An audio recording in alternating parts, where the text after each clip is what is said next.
दर्पण हो। हर आचरण हमारा पावन पावन हो। प्रभु ने हम बच्चों से यही कहा, सबसे बड़ी पूंजी है पवित्रता। प्रभु ने हम बच्चों से यही कहा। ओम शांति। आज 5 अप्रैल 2021 ईश्वरीय महावाक्य है। बाबा कहते, मीठे बच्चे, भोलानाथ मोस्ट बिलविड बाप तुम्हारे सन्मुख बैठे हैं। तुम प्यार से याद करो तो लगन बढ़ती जाएगी, विघ्न खत्म हो जाएंगे। प्रश्न है, ब्राह्मण बच्चों को कौन सी बात सदा याद रहे तो कभी भी विकर्म ना हो? उत्तर है, जो कर्म हम करेंगे हमें देख और भी करेंगे। यह याद रहे तो विकर्म नहीं होगा। अगर कोई छिपा कर भी पाप कर्म करते तो धर्मराज से छिप नहीं सकता, फौरन उसकी सजा मिलेगी। आगे चल और भी मार्शल लॉ हो जाएगा। इस इंद्र सभा में कोई पतित छिपकर बैठ नहीं सकता। गीत है, भोलेनाथ से निराला कोई और नहीं। ओम शांति। मीठे मीठे रूहानी बच्चे जानते हैं कि अब रूहानी बाप हमको यह सृष्टि के आदि मध्य अंत का ज्ञान सुना रहे हैं। उनका नाम ही है भोलानाथ। बाप बहुत भोले होते हैं। कितनी तकलीफ सहन करके भी बच्चों को पढ़ाते हैं, संभालते हैं। फिर जब बड़े होते हैं तो सब कुछ उनको दे खुद वानप्रस्थ अवस्था ले लेते। समझते हैं कि हमने फर्ज अदाई पूरी की। अब बच्चे जाने तो बाप भोले ठहरे ना। अभी भी बाप तुमको समझाते हैं। ये बाप भी तुमको समझाते, क्योंकि खुद भोलानाथ है तो हद के बाप के लिए भी समझाते हैं कि वे कितने भोले हैं। वह हुए हद के भोले, यह फिर है बेहद का भोलानाथ बाप। परम धाम से आते हैं पुरानी दुनिया पुराने शरीर में। इसलिए मनुष्य समझते हैं कि पुराने पतित शरीर में कैसे आना होगा। ना समझने के कारण पावन शरीर वाले कृष्ण का नाम डाल दिया। ये गीता, वेद, शास्त्र आदि फिर भी बनेंगे। देखो शिव बाबा कितना भोला है। आते हैं तो भी भासना ऐसी देते हैं जैसे कि बाप यहाँ ही बैठा है। ये साकार बाबा भी भोला है ना। कोई दुपट्टा नहीं, कोई तिलक आदि नहीं। कितना साधारण। बल्कि साधारण बाबा तो बाबा ही है। बच्चे जानते हैं कितनी ये सारी नॉलेज शिव बाबा ही देते हैं। और कोई की ताकत नहीं जो ये नॉलेज दे सके। दिन प्रतिदिन बच्चों की लगन बढ़ती जाती। जितना बाप को याद करेंगे उतना लव बढ़ेगा। जितना बाप को याद करेंगे तो बाबा कहते लव बढ़ेगा। मोस्ट बिलविड बाप है ना। ना सिर्फ अभी परंतु भक्ति मार्ग में भी तुम बिलविड मोस्ट समझते थे। कहते थे बाबा आप जब आएंगे तो और सबसे लव छोड़कर एक बाप के साथ लव रखेंगे। तुम अभी जानते भी हो ना, परंतु माया इतना लव करने नहीं देती। माया चाहती नहीं कि ये मुझे छोड़ बाप को याद करे। वह चाहती है कि देह अभिमानी हो मुझे लव करे। यही माया चाहती है। कितना विघन डालती है। इसलिए तुमको विघ्नों को पार करना है। बच्चों को कुछ तो मेहनत करनी चाहिए ना। पुरुषार्थ से ही तुम अपनी प्रारब्ध पाते हो। बच्चे जानते हैं उच्च पद पाने के लिए कितना पुरुषार्थ करना है। एक तो विकारों का दान देना है, दूसरा बाप से जो अविनाशी ज्ञान रत्नों का धन मिलता वह दान करना है। जिस अविनाशी धन से ही तुम इतने धनवान बनते हो। नॉलेज है सोर्स ऑफ इनकम, वह है शास्त्रों की फिलॉसफी। ये है स्पिरिचुअल नॉलेज। शास्त्र आदि पढ़कर भी बहुत कमाते। एक कोठरी में ग्रंथ आदि रख दिया, थोड़ा कुछ सुनाया, बस इनकम हो जाएगी। वह कोई यथार्थ ज्ञान नहीं है। यथार्थ ज्ञान एक बाप ही देते हैं। जब तक किसको ये रूहानी नॉलेज नहीं मिली तब तक वह शास्त्रों की फिलॉसफी ही बुद्धि में है। तुम्हारी बात सुनते नहीं। तुम हो बहुत थोड़े। ये तो 100% सर्टेन है कि ये रूहानी नॉलेज बच्चों ने रूहानी बाप से ली है। नॉलेज सोर्स ऑफ इनकम है, बहुत धन मिलता है। योग से सोर्स ऑफ हेल्थ अर्थात निरोगी काया मिलती है, और ज्ञान से वेल्थ। ये है दो मुख्य सब्जेक्ट, ज्ञान और योग। फिर कोई अच्छी तरह धारणा करते, कोई कम धारण करते, तो वेल्थ भी कम नंबरवार मिलती है। सजाएं आदि खाकर जाए पद पाते हैं। बाबा कहते कोई कम धारण करते तो उस अनुसार जरूर फिर वेल्थ भी नंबरवार मिलती। सजाएं खानी पड़ती, पूरा याद नहीं करते तो विकर्म विनाश नहीं होते, फिर सजाएं खानी पड़ती हैं। तो बाबा कहते इससे पद भी भ्रष्ट हो पड़ता, जैसे स्कूल में होता है। ये है फिर बेहद की नॉलेज, इससे बेड़ा पार हो जाता। उस नॉलेज में बैरिस्ट्री, डॉक्टरी, इंजीनियरी पढ़ना पड़ता है। ये पढ़ाई पढ़ते, ये तो एक ही पढ़ाई। योग और ज्ञान से एवर हेल्दी एवर वेल्दी बनते हैं, प्रिंस बन जाते। वहाँ स्वर्ग में कोई बैरिस्टर, जज आदि होते नहीं। वहाँ धर्मराज की भी दरकार नहीं होती। न गर्भ में जेल, बाबा कहते न गर्भ जेल में सजा है और ना ही धर्मराजपुरी की सजा। गर्भ महल में बहुत सुखी रहते, यहाँ तो गर्भ जेल में भी कितनी सजा खानी पड़ती। इन सब बातों को तुम बच्चे ही अभी समझते हो।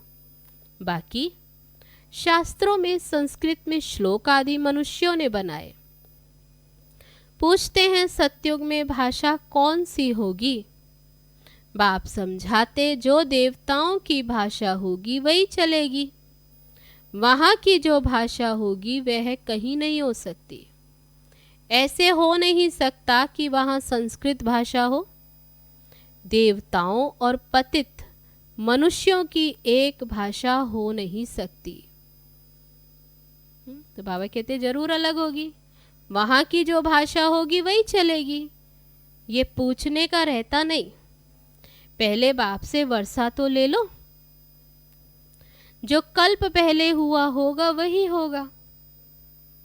तो बाबा कहते सोचने की बात नहीं क्या होगा, इसलिए जो कल्प पहले हुआ होगा वही होगा। तुम पहले वर्षा लो, दूसरी बात कोई पूछो ही नहीं। अच्छा 84 जन्म नहीं, 80 व 82 हूँ, इन बातों को तुम छोड़ दो। बाबा कहते हैं अलफ को याद करो। मुख्य बात स्वर्ग की बादशाही बरोबर मिलती है ना, तो मुख्य बात है याद। अनेक बार तुमने स्वर्ग की बादशाही ली है, चढ़ाई है, चढ़ाई से उतरना भी तो है ना। अभी तुम मास्टर ज्ञान सागर, मास्टर सुख का सागर बनते हो। तुम पुरुषार्थी हो, बाबा याद दिलाते तुम अभी पुरुषार्थियों, बाबा तो कंप्लीट है, बाप में जो नॉलेज वे बच्चों में, परंतु तुमको सागर नहीं कहेंगे। सागर तो एक होता, सिर्फ अनेक नाम रख दिए। बाकी तुम हो ज्ञान सागर से निकली हुई ज्ञान नदियाँ। तुम हो मानसरोवर, नदियाँ। नदियों पर नाम भी है ना, ब्रह्मपुत्रा बहुत बड़ी नदी। कलकत्ते में नदी और सागर का संगम है, उसका नाम भी है डायमंड हार्बर। तुम ब्रह्मा मुख वंशावली हीरे जैसे बनते हो। बड़ा भारी मेला लगता। बाबा इस ब्रह्मा तन में आकर बच्चों से मिलते हैं। ये सब बातें समझने की हैं। फिर भी बाबा कहते मन मना भव, बाबा को याद करते रहो। वे मोस्ट बिलविड, सब संबंधों की सैक्रीन है। वे सब संबंधी हैं विकारी, उनसे दुख मिलता है। बाबा तुमको सबका एवजा दे देते, सब संबंधों का लव देते हैं। कितना सुख देते, और कोई इतना सुख नहीं दे सकते। कोई देते हैं तो अल्पकाल के लिए, जिसको ही फिर सन्यासी कागविष्टा के समान सुख कहते। दुख धाम में तो जरूर दुख ही होगा। तुम बच्चे जानते हो कि हमने ये अनेक बार पार्ट बजाया है, परंतु हम ऊंच पद कैसे पाएं, उनका फिक्र रहना चाहिए। बहुत पुरुषार्थ करना है कि हम वहाँ फेल ना हो जाएं। तो बाबा कहते बहुत पुरुषार्थ करना है। अच्छे नंबर में पास होंगे तो उच्च पद पाएंगे, उनको खुशी भी होगी। सब एक समान हो न सके, जितना योग होगा। बाबा कहते समान तो सब हो ना सके। बहुत गोपिकाएं हैं जो कभी बाबा से मिली भी नहीं, बाबा से मिलने लिए तड़पती हैं। साधु सन्यासियों के पास तो तड़पने की बात नहीं रहती। यहाँ तो शिव बाबा से मिलने के लिए आते हैं। वंडरफुल बात है ना। घर में बैठकर याद करते हैं, शिव बाबा हम आपके बच्चे हैं। आत्मा को स्मृति आती है ना। तुम बच्चे जानते हो हम शिव बाबा से कल्प कल्प वर्षा लेते, वही बाप कल्प के बाद फिर आया हुआ है, तो देखने बिगर तो रह न सके। आत्मा जानती है बाबा आया है। शिव जयंती भी मनाते, परंतु जानते कुछ भी नहीं।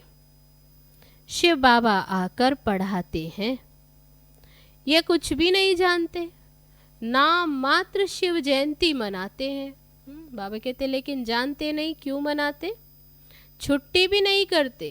वर्षा जिसने दिया उसका कुछ महत्व नहीं, और जिसको वर्षा दिया माना कृष्ण को, उसका कितना नाम बाला कर दिया है। खास भारत को आकर हेवन बनाया है। बाकी सबको मुक्ति देते, चाहते भी सब है। तुम जानते हो मुक्ति के बाद जीवन मुक्ति मिलेगी। बाप आकर माया के बंधन से मुक्त करते हैं। बाप को कहा जाता है सर्व का सद्गति दाता। जीवन मुक्ति तो सबको मिलती है, नंबरवार पुरुषार्थ अनुसार। बाप कहते ये है पतित दुनिया, दुख धाम। सतयुग में तुमको कितना सुख मिलता। उनको कहते हैं बहिष्ठ। अल्लाह ने बहिष्ठ किस लिए रचा? क्या सिर्फ मुसलमानों के लिए रचा? अपनी अपनी भाषा में कोई स्वर्ग कहते हैं और कोई बहिष्ठ कहते। तुम जानते हो हेवन में सिर्फ भारत ही होता है। जब हेवन तो सिर्फ भारत। ये सब बातें अभी तुम बच्चों की बुद्धि में नंबरवार पुरुषार्थ अनुसार बैठी हैं। एक मुसलमान भी कहता था कि हम अल्लाह के गार्डन में गए, अब ये सब तो साक्षात्कार होते हैं, ड्रामा में पहले से ही नूंधा हुआ है। ड्रामा में जो होता है सेकंड पास हुआ, कहेंगे कल्प पहले भी हुआ था। कल क्या होना है ये पता नहीं। ड्रामा पर निश्चय चाहिए जिसमें कोई फिक्र नहीं रहेगा। हमको तो बाबा ने हुक्म दिया है, माँ में कम याद करो और अपने वर्षे को याद करो। खत्म तो सबको होना ही है। कोई एक दो के लिए रो भी नहीं सकेंगे। बाबा कहते मौत आया और गया, रोने की फुर्सत ही नहीं रहेगी, आवाज ही नहीं निकलेगा। आजकल तो मनुष्य राख भी लेकर कितना परिक्रमा करते हैं। राख को लेकर भाव बैठा हुआ है। सब वेस्ट ऑफ टाइम। इसमें रखा ही क्या है, मिट्टी मिट्टी में मिल जाएगी। इसमें भारत पवित्र बन जाएगा क्या? बाबा कहते इससे भारत पवित्र बनेगा? पतित दुनिया में जो काम करते वे पतित ही रहेंगे। दान पुण्य आदि भी करते आए, क्या भारत पावन बना? बाबा कहते भक्ति मार्ग में कितना दान पुण्य करते आए, लेकिन क्या पावन बना भारत? और सीढ़ी उतरनी ही है। सतयुग में सूर्यवंशी बने, फिर सीढ़ी उतरनी पड़ी, धीरे धीरे गिरते हैं। भल कितना भी यज्ञ तप आदि करें, फिर भी दूसरे जन्म में अल्पकाल का फल मिलता है। कोई बुरा कर्म करता है तो उसका भी एवजा उनको मिलता। बेहद का बाप जानते हैं, बच्चों को पढ़ाने आए हैं तो तन भी साधारण लिया है। कोई तिलक आदि लगाने की दरकार नहीं। कोई ये ब्रह्मा बाबा कहते कोई तिलक आदि लगाते नहीं। तिलक तो भक्त लोग बड़े बड़े वे देते हैं, परंतु ठगते कितना है। बाबा ने कहा मैं तो कितना साधारण तन में बैठा हूँ। कितने साधारण तन में आकर तुम बच्चों को पढ़ाता हूँ। वानप्रस्थ अवस्था ठहरी, कृष्ण का नाम क्यों डाला? यहाँ जज करने की भी तो बुद्धि नहीं है। अभी बाबा ने तुम्हें रॉन्ग राइट जज करने की बुद्धि दी है। बाबा कहते तुम यज्ञ तप दान पुण्य करते शास्त्र पढ़ते ही आए, क्या उन शास्त्रों में कुछ है? बाबा पूछते हैं हमने तो तुमको राजयोग सिखलाकर विश्व की बादशाही दी कि कृष्ण ने दी?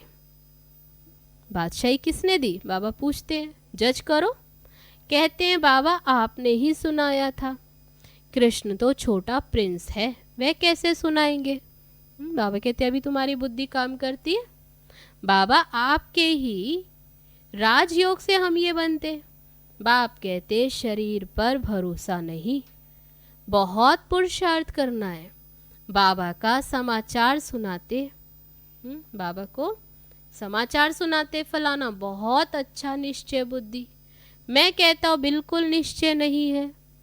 जिनको बहुत प्यार किया वह तो आज नहीं है। बाबा तो सबके साथ प्यार से चलता, जैसे कर्म मैं करूँगा मुझे देख और करेंगे। कई तो विकार में जाए फिर छिप कर आए बैठते। बाबा तो झट संदेशी को बता देते, ऐसे कर्म करने वाले बहुत नाजुक होते जाएंगे, आगे चल नहीं सकेंगे। पिछाड़ी के नाजुक समय कोई कुछ करता तो एकदम मार्शल लॉ चलाते। आगे चल तुम बहुत देखेंगे बाबा क्या क्या करते। बाबा थोड़ी सजा देंगे, धर्मराज द्वारा दिलवाते हैं। ज्ञान से प्रेरणा की बात नहीं है। बाबा कहते ज्ञान है, इसमें कोई प्रेरणा की बात नहीं। भगवान को तो सब मनुष्य कहते ही हैं, हे पतित पावन आओ, हमको आकर पावन बनाओ। सभी आत्माएं आर्गन्स द्वारा पुकारती हैं। बाप है ज्ञान का सागर। उनके पास कोई वक्खर है? बहुत वक्खर है, वैरायटी समान। ऐसा वक्खर जो और कोई के पास नहीं। बाबा के पास कितना वैरायटी है। कृष्ण की महिमा बिल्कुल अलग। बाप की शिक्षा से ही तो ये लक्ष्मी नारायण बने। बनाने वाला तो बाप ही है। तुम जानते हो, बाप आकर अभी कर्म अकर्म विकर्म की गति समझाते। अब तुम्हारा तीसरा नेत्र खुला है।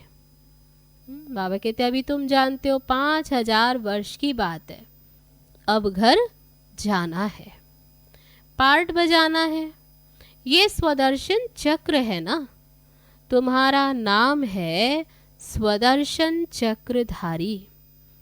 तो बाबा याद दिलाते, तुम हो स्वदर्शन चक्रधारी, ब्राह्मण कुलभूषण, प्रजापिता ब्रह्मा कुमार कुमारियां। लाखों के अंदाज में स्वदर्शन चक्रधारी बनेंगे। तुम कितनी नॉलेज पढ़ते हो? अच्छा, मीठे मीठे सिकी लदे बच्चों प्रति मात पिता बाप दादा का याद प्यार और गुड मॉर्निंग। रूहानी बाप की रूहानी बच्चों को नमस्ते। हम रूहानी बच्चों की रूहानी बाप दादा को नमस्ते नमस्ते। ओम शांति। अब है आज का धारणा के लिए मुख्य सार। पहली पॉइंट, ये समय बहुत नाजुक है, इसलिए कोई भी उल्टा कर्म नहीं करना। कर्म अकर्म विकर्म की गति को ध्यान में रख सदा श्रेष्ठ कर्म करने हैं। दूसरी पॉइंट, योग से सदा के लिए अपनी काया निरोगी बनानी है। एक बिलविड मोस्ट बाप को ही याद करना है। बाप से जो अविनाशी ज्ञान का धन मिलता है वह दान करना है। अब है आज का वरदान। स्वमान में स्थित रहे, विश्व द्वारा सम्मान प्राप्त करने वाले, देह अभिमान मुक्त भव। पढ़ाई का मूल लक्ष्य है देह अभिमान से न्यारे हो, देही अभिमानी बनो। इस देह अभिमान से न्यारा अथवा मुक्त होने की विधि ही है सदा स्वमान में स्थित रहना। तब बाबा ने कहा देह अभिमान से न्यारे अथवा मुक्त होने की विधि सदा स्वमान में स्थित रहना। संगम युग के और भविष्य के जो अनेक प्रकार के स्वमान हैं, उनमें किसी एक भी स्वमान में स्थित रहने से देह अभिमान मिटता जाएगा। अगर एक भी स्वमान में स्थित होते तो बाबा कहते देह अभिमान मिटता जाएगा। जो स्वमान में स्थित रहता है उन्हें स्वतः मान प्राप्त होता है। सदा स्वमान में रहने वाले ही विश्व महाराजन बनते हैं और विश्व उन्हें सम्मान देती है। अब है आज का स्लोगन, जैसा समय वैसा अपने को मोल्ड कर लेना, यही है रियल गोल्ड बनना। अच्छा, ओम शांति।